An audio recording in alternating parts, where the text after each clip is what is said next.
एक में धियावा पोसनी पोसी पाली से न कईनी। एक में धियावा पोसनी पोसी पाली से न कईनी। अरे माई से हो धिया चलली ससुरवा त घरवा अंगना सुन कईली। अरे माई से हो बेटी चलली ससुरवा त घरवा अंगना सुन कईली। ना ठीक लागेला अंगना त नाही ठीक घर में लागे। अरे माई धिया रहली प्राण के आधारी त धियावा भूलाई कैसे। अरे माई धियावा रहली प्राण के आधारी त धियावा बिसारी कैसे।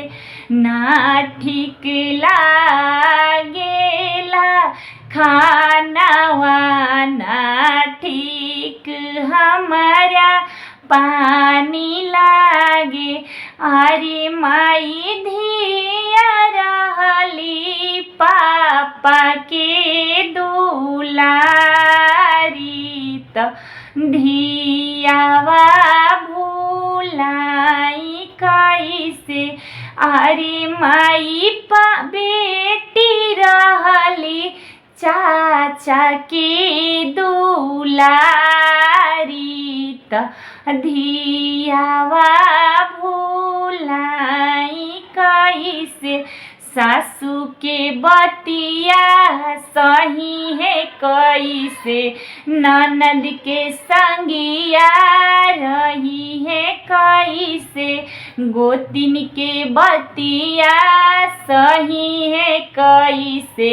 ननद के संगवा रही है कैसे। अरे माई बेटी रहली अति सुखवारी ससुरवा में रही है कैसे। अरे माई बेटी रहली अति सुखवारी ससुरवा में रही है कैसे।